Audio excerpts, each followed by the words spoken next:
आज बाड़मेर के अंदर हेमाराम जी ने अपने स्वर्गीय पुत्र के नाम पर जो छात्रावास बनाया है वो अपने आप में एक मिसाल है। कैसे एक निस्वार्थ भाव से एक जनप्रतिनिधि खुद के पैसे से आने वाली पीढ़ी के लिए शिक्षा की व्यवस्था को बेहतर बनाने का जो एक संकल्प उनका है, उनके पूरे परिवार ने किया है और उसका उद्घाटन आज हम लोगों ने किया उनकी याद में और एक अच्छी जनसभा उन्होंने करी।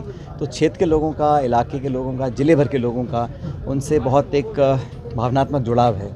और जिस प्रकार आज जनसभा में लोगों के जो भाव प्रकट हुए, जो उनकी बातें सामने आईं, उससे देखकर लगता है कि हेमाराम जी का और इस पूरे मारवाड़ का जो एक संबंध है वो अटूट है और बहुत लंबे समय तक वो इस इलाके की सेवा करते रहेंगे। सर, यहाँ तेल निकला, लोग कह रहे थे कि दुबई बन जाएगा, लेकिन लोकल लोगों को आज भी रोजगार के लिए तरसना मैंने तो पड़ता कहा भाई, देश में ऐसी कई जगह हैं जहाँ रेगिस्तान के इलाके थे, जहाँ पर खनिज और तेल निकलने के बाद पूरा कायापलट हो गया।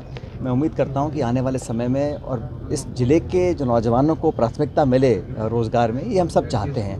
यहाँ के लोग शिक्षित हों और जो अपार संभावनाएं हैं उस पर आगे बढ़कर उसका लाभ आने वाली पीढ़ी को अब मिले। जो लड़के लड़कियाँ आज 18, 19, 20, 21 साल के हैं, उनको अच्छी शिक्षा मिले, उनको रोज़गार के अवसर प्राप्त हों। और मैंने बार बार कहा कि जो इशू है समाज में करप्शन का, उसके खिलाफ हम सबको मिलकर एकजुटता से मुकाबला करना पड़ेगा, क्योंकि ये दीमक की तरह पूरे समाज और देश प्रदेश को खा रहा है। आप अभी आलोक आश्रम में आए थे सर, किस तरीके से शिक्षा को लेकर जो एक अलग जगह है और यहाँ आपने काफ़ी बातचीत भी की, क्या लगा सर? देखिए, सरकार के साथ साथ जो गैर सरकारी संस्थाएं हैं, जो अलग अलग समाज के 3600 बिरादरी के जो प्रबुद्ध लोग हैं, वो लोग कैसे शिक्षा को गांव तक, ढाणी तक लेकर जा रहे हैं और जीवन को बेहतर बनाने के लिए एक ही वरदान है।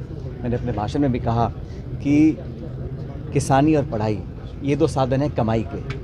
किसान है वो मेहनत करके कमाता है और जो उनके बच्चे पढ़ लिख लेते हैं वो पदों पर बैठते हैं, फिर अच्छे नियम कानून बनते हैं, तभी देश का विकास होता है। तो पढ़ाई, शिक्षा व्यवस्था, वो पूरा जो वातावरण है वो निर्मित करने के लिए सबको मिलकर काम करना पड़ेगा।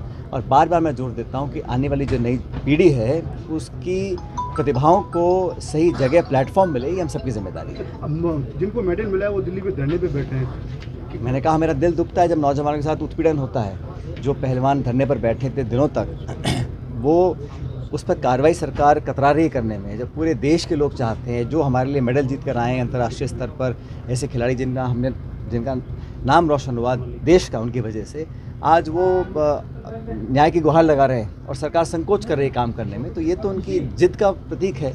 और नौजवान कहीं पर भी हों, चाहे प्रदेश का हो चाहे देश का हो, उसको अगर दुख होता है तो हम सबको दुख होता है। जब प्रदेश में पर्चे लीक होते हैं या करप्शन के इशू सामने आते हैं या पेपर कैंसिल होते हैं या नौकरियां नहीं लग पाती हैं, तो हम सबको दुख होता है। तो हमको व्यवस्था सुधारने के लिए सबको मिलकर काम करना। देश के प्रधानमंत्री मोदी जी सीधे तौर पर कह रहे हैं कि कांग्रेस आतंकवाद जैसे लोगों को सपोर्ट करती है। कल अपने भाषण तो मुझे लगता है कि कोई कुछ भी कह ले, कर्नाटक में बहुत अच्छे बहुमत के साथ हमारी पार्टी की सरकार बनेगी और वहाँ पर भी इशू क्या है?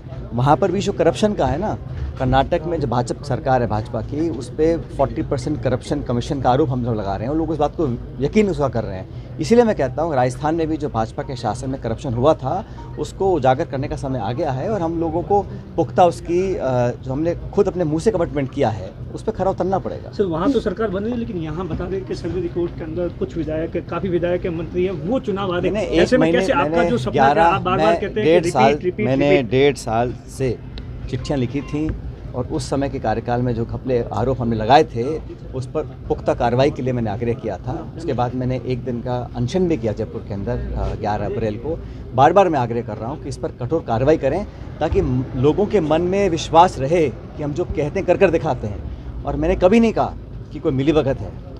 बेवजह लोग अपनी सफाई दे रहे हैं, क्यों दे रहे हैं मुझे पता नहीं, कभी दूध, कभी नींबू, कभी पानी, लेकिन मैंने ऐसा कुछ कहा नहीं। मैं तो चाह रहा हूँ जो सच्चाई सामने आए, जो हमने आरोप लगाए थे उसकी क्योंकि केंद्र सरकार पर भी हमें कम भरोसा है, इसलिए कोई सिटिंग या रिटायर्ड हाईकोर्ट जज इसकी समयबद्ध तरीके से जांच कर तथ्य को सामने लेकर आए। सर, लगता है कांग्रेस आपकी बात को गंभीरता से नहीं ले रही, चाहे मुख्यमंत्री अशोक गहलोत तो इन सब चीज़ों को लेकर अनशन जिस बात को लेकर किया। जनता की बात को सबको स्वीकार करना पड़ेगा।